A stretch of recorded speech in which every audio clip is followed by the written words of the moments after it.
Jacksonville Jaguars fans, welcome in to Duval Daily presented by GenJag.com. I'm Jordan DeLugo. Thanks so much for tuning in here on Tuesday, April 1st. Just got back from Vegas yesterday. I had an amazing time out there with one of my best buddies for his bachelor party. But we are back to work here today on Tuesday, and we do have some breaking news here for you Jacksonville Jaguars fans. It's April 1st. It's April Fool's Day. Don't get got, okay? Do not get got. There's going to be people out there trying to get you with fake news, different things. Be vigilant. Don't fall for it, okay? That's the breaking news, right? Don't fall for it on April Fool's Day. Now, Liam Coen, he spoke with the media yesterday at the NFL league meetings. So we're going to talk about everything that I kind of gleaned from that press conference. I wasn't there. I was traveling back from Vegas. You might be able to tell. Voice is a little bit sore. Throat's a little bit sore. You know, Vegas will do that to you, right? So Liam Coen press conference. Another consistent through line that we've heard throughout this process is raising the floor of the roster. That's what they tried to do in free agency. Liam Coen strongly believes that they did that. I think James Gladstone believes that they did that. I would like to see a team that's also trying to raise the ceiling a little bit more than what the Jaguars did throughout free agency, but that's okay. And Liam Coen also believes strongly that the familiarity between the coaching staff and a lot of the personnel, some of the personnel they brought in, will help them get going quicker, not only like in the season, but throughout the offseason, onboarding process, all those things. Says the quarterback coach, the offensive line coach, the running back coach, they've all been in this protection system. That's something I'm excited about because honestly, I think you've seen it patched together for a while in Jacksonville with the coaching staff offensively where you don't have guys that are all from the same system or guys that have all been in the same system, and especially the protection system. You've seen issues where whether it be the offensive line, maybe not everybody being on the same page, and then that allows a free runner or allows a one-on-one in a situation that shouldn't be allowed. You've seen running backs that don't seem to know or don't have that connection, the cohesion with the offensive line in terms of, okay, if we've got the free runner coming from this direction, whose responsibility is that? Is the offensive line? Is it the tight end? Is it the running back? Quarterback coach has been in the system as well, Liam Coen said. So maybe, hopefully for the Jaguars, that cohesion and experience will really help just not have as many busts in protection. That would be huge. It really would. Liam Coen also talked about he's been with James Gladstone like 24/7 lately. He loves the way Gladstone, the Jaguars GM, breaks down the draft in a way for Liam that is kind of simplified, how he puts it in kind of coaching terms, provides more of a call sheet than a big board. I don't really know what that means, what that looks like, but Liam Coen's been enjoying his time with Gladstone regarding the draft process, says they have everybody in buckets, multiple buckets in each round, and there's going to be some guys potentially that they have to talk about that weren't on LA's board. So to me, it's interesting that this isn't going to be the Los Angeles Rams South. It's going to be a version of that, but like they're not going to just have these same exact ideologies and same exact players on their board in the same order as the Rams, right? It'll be similar, I'm sure. But that's interesting that even though Gladstone was in LA and he knows what LA's board looks like, was a big part of putting together LA's board himself, it's not going to be exactly the same. There's going to be guys that they have to talk about and look at that maybe for whatever reason they weren't on LA's board, but they might be on Jacksonville's board and vice versa. So I think that that's going to be just fascinating to see how both teams address the draft. Coen said he loved putting the coaching staff together. And before he even started or had like the opportunity to be a head coach, there was always sort of that depth chart in his mind of coaches, right?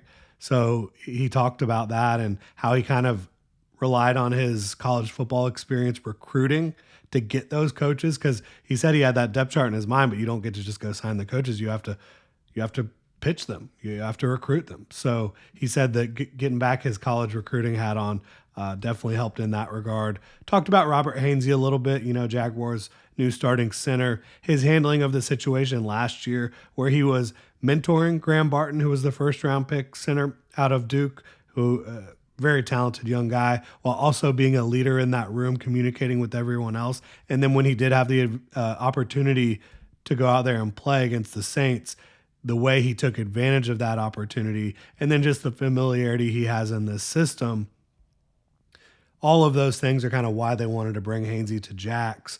But also talked about, even though there's familiarity there, that cannot be used as a crutch. And I loved hearing that, because I think you think, okay, well, we got this guy at center who's going to be able to, kind of know everything, been there, done that.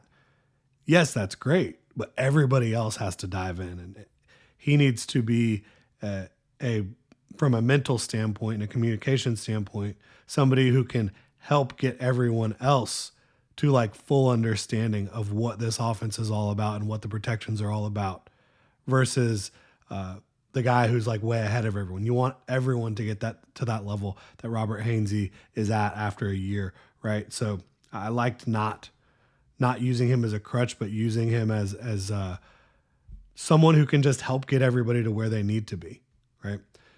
Continues to talk about, and this has been a through line throughout the Rams for years, close to a decade at this point, the illusion of complexity. And Liam Coen talked about how, as a young guy watching his dad coach, the wing T kind of offered an illusion of complexity with all the different skill position players you can have out there.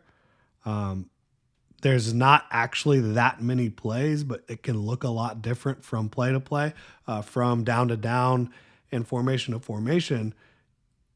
It's simplified for your guys, easy to understand, but it presents a challenge to the defense because you have so many different ways of getting to the same place. It makes it look different for the defense. So I think that's going to be key for this football team, making it easier for your guys, more difficult for the defensive guys. That sounds like a pretty easy way to take advantage on offense, right? I don't think the Jaguars have been doing that for a long time.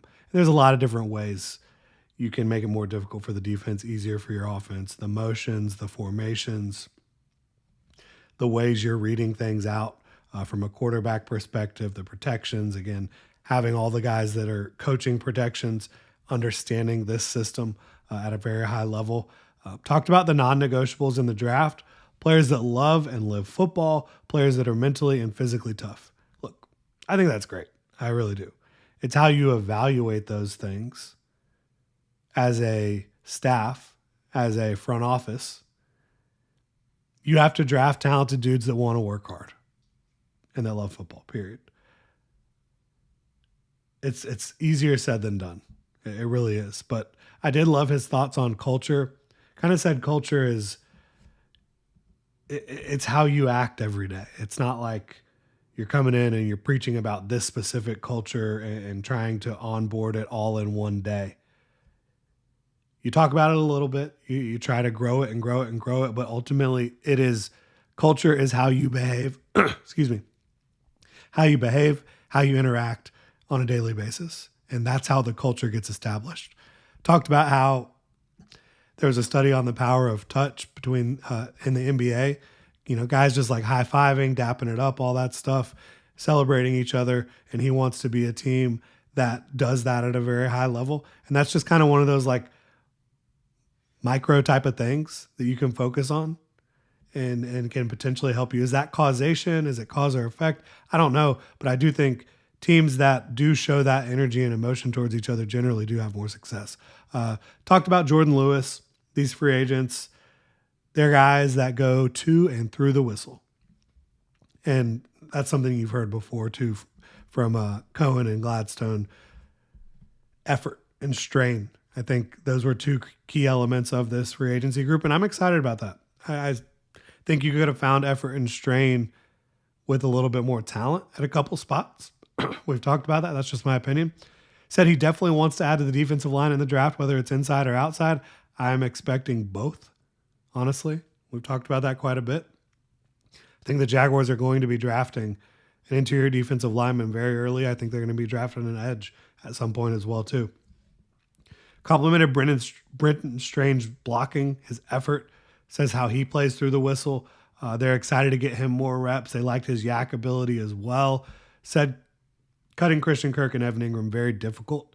Said that was really hard to do, but it allows them to do some different things with their roster structure. What does that mean? In my opinion, when you look at tight end, moving on from Ingram, it obviously allows them to get Strange on the field more, but I think it allows them to move towards a much more blocking-centric tight end room. You bring in Johnny Munt, you bring in Hunter Long, you have Brenton Strange. These are three guys that can really get it done in the blocking department. I think Brenton Strange has a ton of upside as a receiver as well. And then Munt and Long, they talked about them being really good blockers and not negatives in the passing game. So I think from a tight end room perspective, it's just about switching kind of the archetype you're looking for there. And then looking at wide receiver, I think it just moving on from Kirk kind of allows them to rebuild that room in a big way outside of Brian Thomas Jr., who's going to be the focal point. But it allows you to bring in a De'Ami Brown. I think it allows you to draft someone really highly as well. He did talk about De'Ami Brown being a 3-level threat, ability to take off vertically, but also in the screen game, in the yak game. He said, he can't coach someone to be able to break 3 tackles after catching the football. And De'Ami Brown brings that to the field. Talking about Jacksonville a little bit, said he's been out in Ponte Vedra a lot. Says they've been eating a lot of V pizza, which cannot blame him there. V pizza, absolutely delicious. And then finally, open conversations with Trayvon Walker about the extension. So how am I expecting this to play out? I don't know when it'll get done, but I think it should get done before the end of the 2025 campaign. If I was the team, I would do that fifth year option, which is for the 2026 season, and I would try to get the deal done before 2025 starts. That's what I would do. I think that we can talk about more about the numbers and all that, but Trayvon Walker, former first overall pick for the Jaguars, extremely hard worker, very productive the last 2 years, both as a rusher and as a run defender. So yeah, Trayvon Walker, I would be very much in on that extension for him, getting him and Josh Hines Allen locked up for the foreseeable future. Really appreciate y'all tuning in. If you enjoy the content, please like and subscribe. Y'all have a good one.